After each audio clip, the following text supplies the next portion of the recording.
In this episode, we're going to focus on a problem that quietly breaks privacy programs even when the policies look great, which is friction between the people who have to work together. Privacy management is cross-functional by nature, meaning it touches product teams, marketing, legal, security, human resources, procurement, customer support, and often external partners as well. If those groups are not aligned, privacy work becomes slow, inconsistent, and emotionally exhausting, and the program starts getting treated like a blocker instead of a guide. The Certified Information Privacy Manager, CIPM, exam cares about stakeholder and partner alignment because it is the difference between a privacy program that lives on paper and a privacy program that actually runs day to day.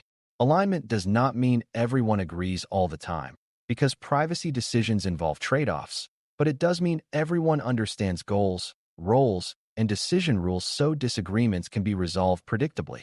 We're going to learn how to identify the key stakeholders, understand what each group cares about, and create practical alignment mechanisms that reduce friction throughout strategy, governance, and operations.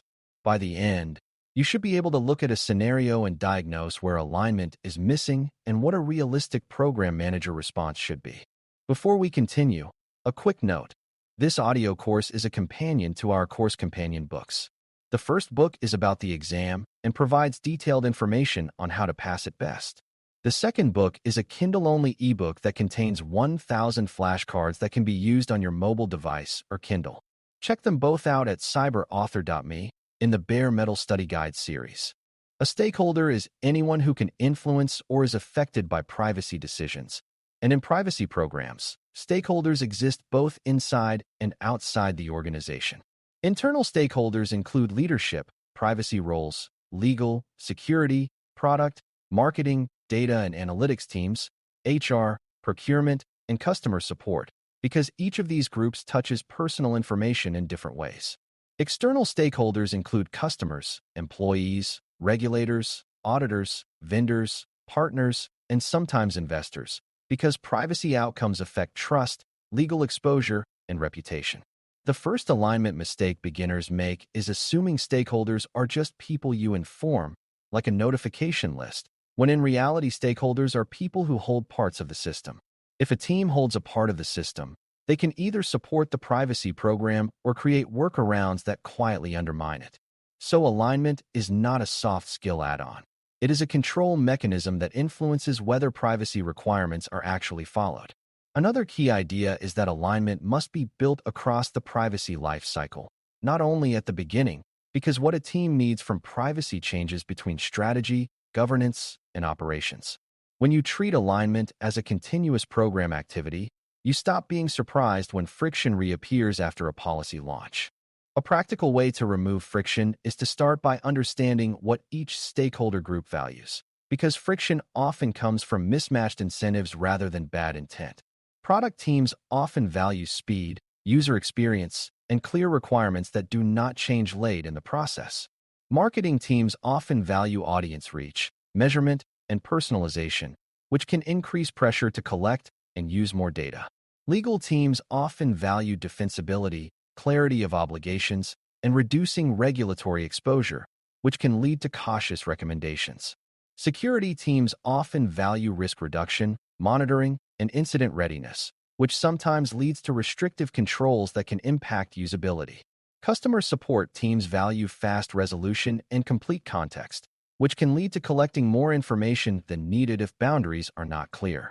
HR values fairness, confidentiality, and compliance in employee data handling, and procurement values smooth vendor onboarding and predictable contract terms. When you know what each group values, you can speak their language, which is the first step to alignment. The exam often tests whether you understand these incentives, because the best program actions are the ones that reduce friction by fitting into how teams already work. Alignment begins in the strategy phase, where the privacy program's purpose and priorities are set, because if stakeholders do not share a basic understanding of what privacy is trying to achieve, every later decision becomes a fight. Strategy alignment includes agreeing on privacy goals, such as building trust, meeting obligations, reducing harm, and enabling responsible data use. It also includes agreeing on risk appetite, meaning how cautious the organization will be when processing changes introduce new privacy risks. Leaders play a key role here because their support can turn privacy from a negotiable preference into an organizational priority. However, alignment is not created by a single executive statement. It is created when the program translates strategy into clear decision rules that teams can follow. For example, if leadership says privacy matters but teams do not know what that means for new analytics, alignment fails and privacy becomes subjective. A program manager's job is to create shared understanding through plain language and practical implications, not through abstract commitments.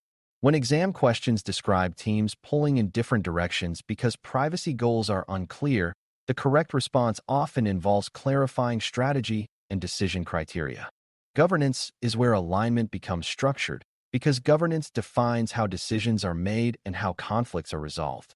If governance is weak, alignment relies on personal relationships and informal persuasion, which breaks as soon as people change roles or pressure increases.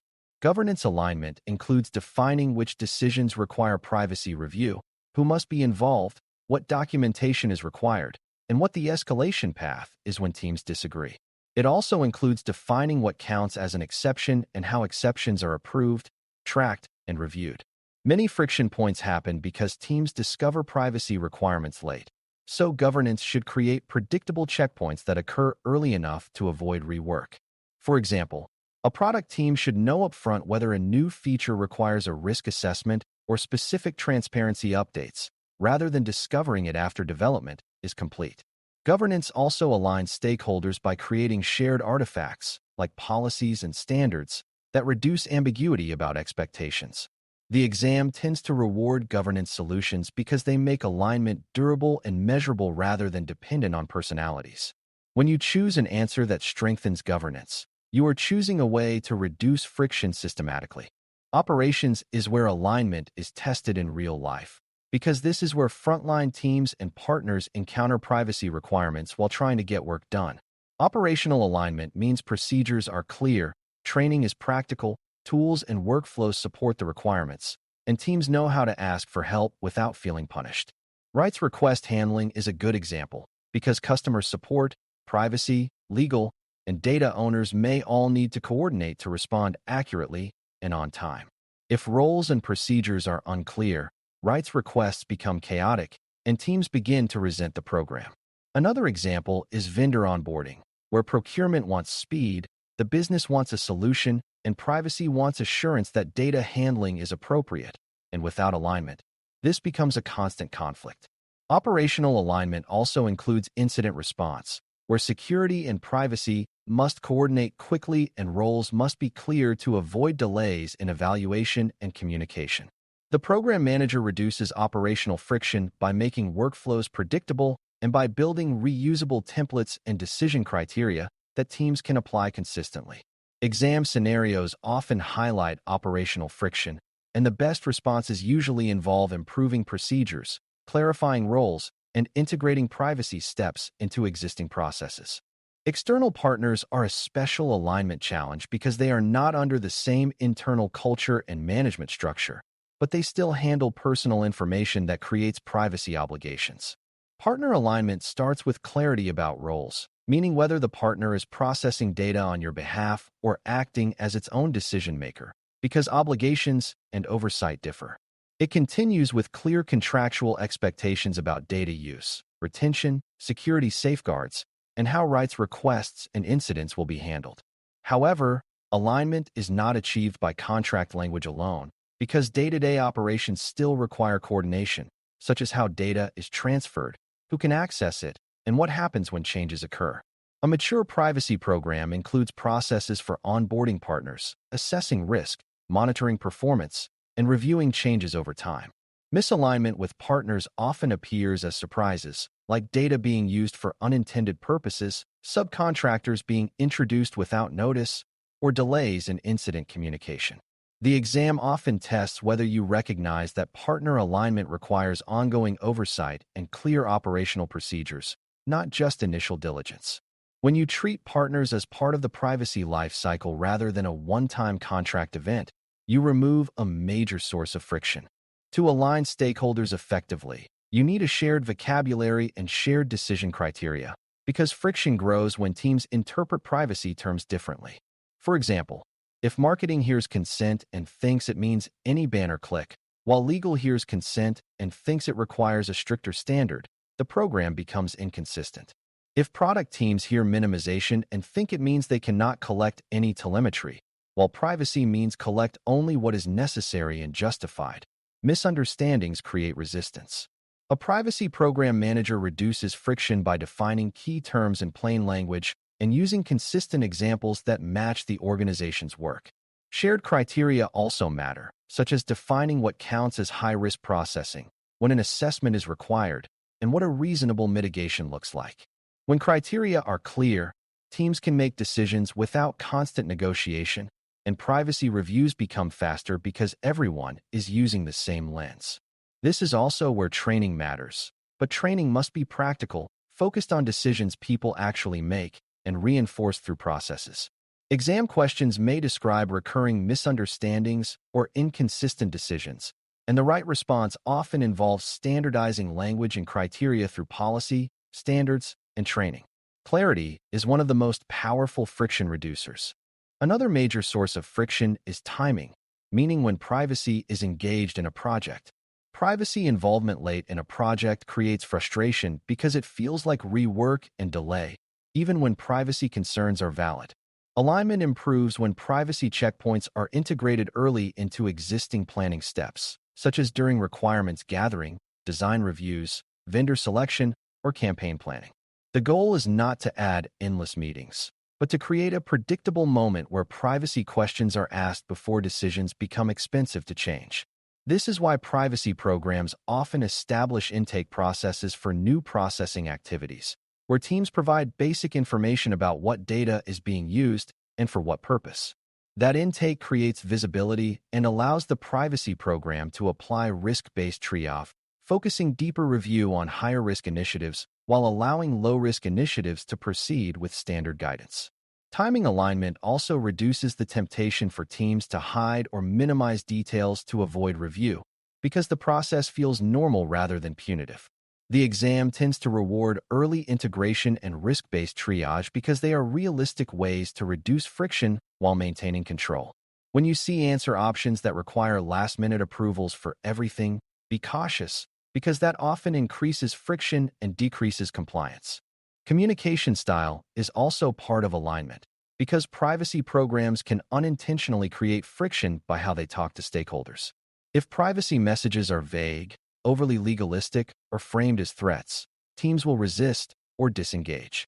If privacy messages are clear, specific, and framed as enabling responsible outcomes, teams are more likely to cooperate.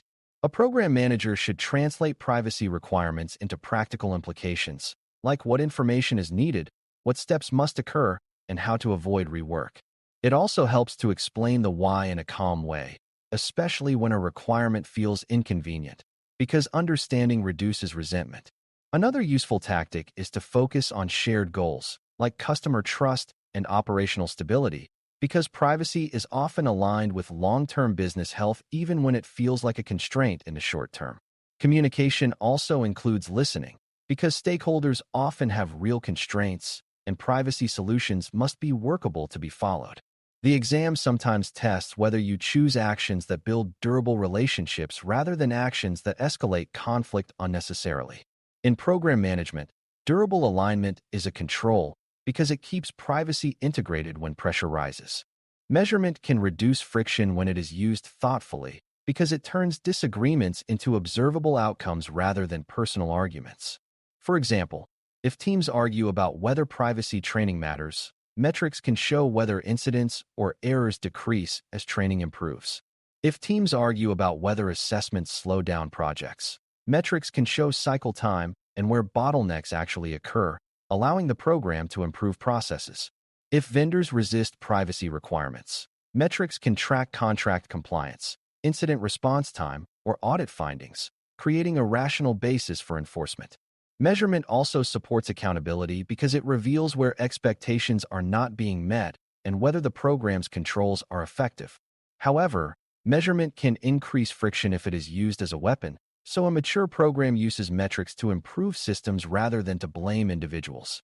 When the exam asks about improving stakeholder alignment or program effectiveness, measurement-based feedback loops are often part of the best answer because they support continuous improvement.